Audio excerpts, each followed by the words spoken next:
So, what was the movie Contact? And if you're watching this, please read pages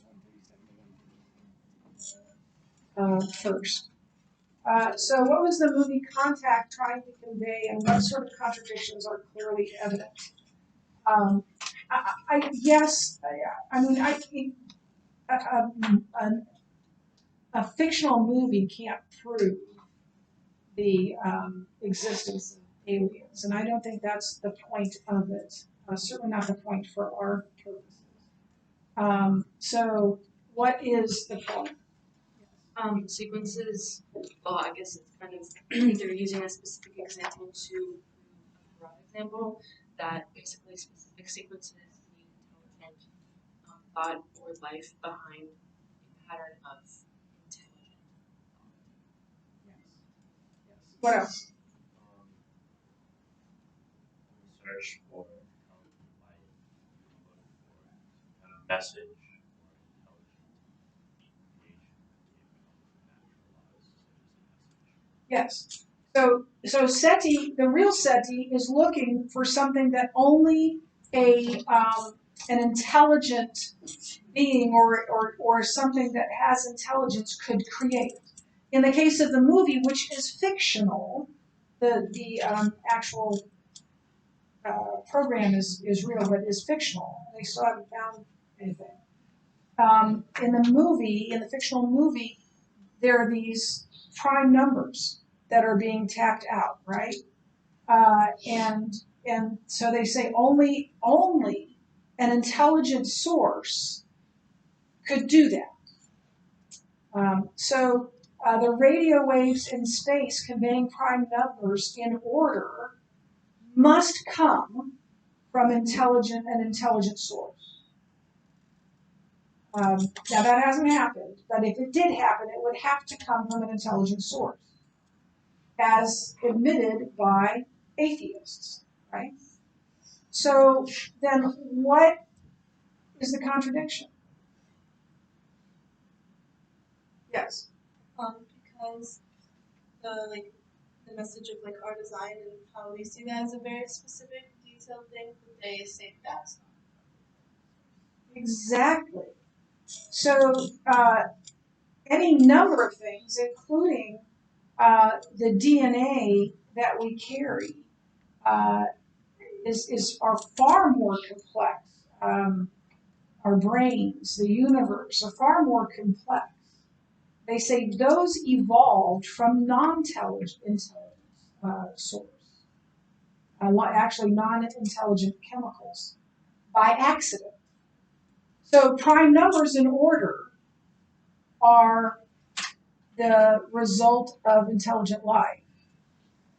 Our brains, our bodies, everything living is one big accident that happened naturally. That is a huge contradiction for atheists, because you would think that it would be more likely that the simpler thing could come about accidentally, not the far more complex. Question. Yeah,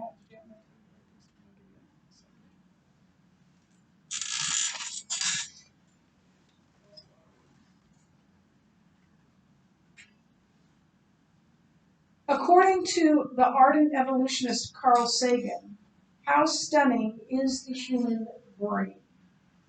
Yes. Yeah. Yeah. He underestimated the brain's capacity at 20 million books.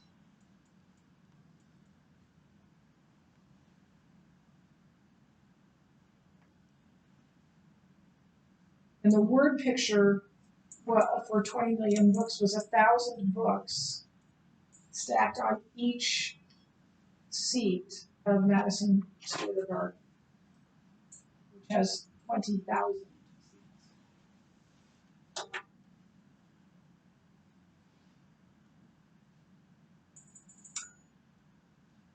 Yet, he believes that all happened without an intelligence behind it. It was just an accident. that happen naturally.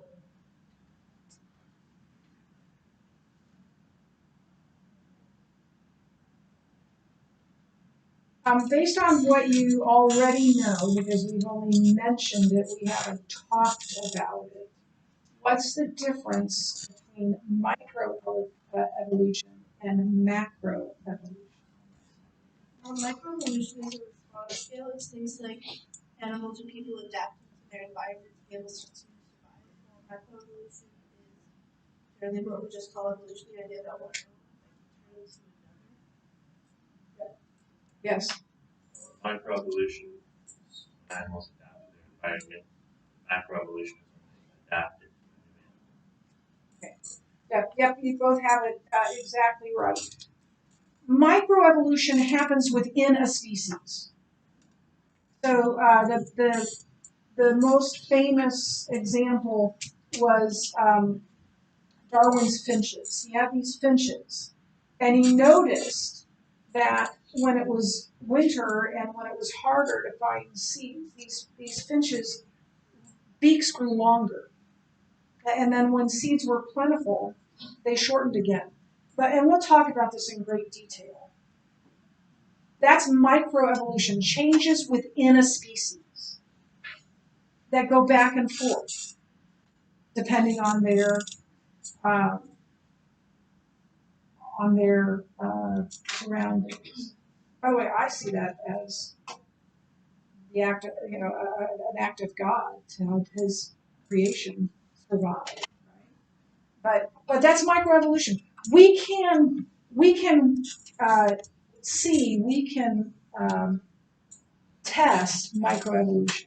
That has been observed. Microevolution has been observed. Macroevolution is one species turning into another species. So there was this one-celled amoeba that grew, and that happened by accident, not by God, that grew into something, that grew into something else, that grew into something else. And that's macroevolution. That has never been observed. Now you're going to ask me about the fossil record. Don't ask me about the fossil record. It will be taken care of for you.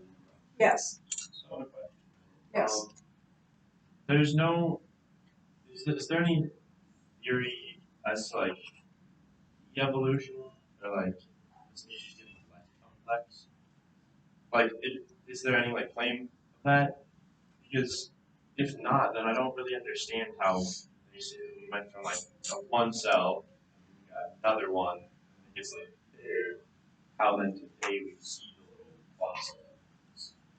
Because if they're only getting more complex, that's what doesn't make sense. Are some just not evolving? Yeah, I think the answer they give you is evolution, and they keep adding time because they realize and so they keep adding time. But I think what they would tell you is, well, you can't observe it because it happens so slowly. So that's generally the answer.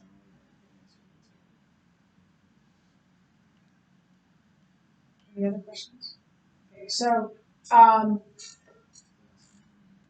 uh, yeah, so that's the difference between micro and macro. Your book will explain it as well. But I want to make sure, because every year somebody gets tripped up on micro and macro evolution. And they're both called evolution, but one has been observed.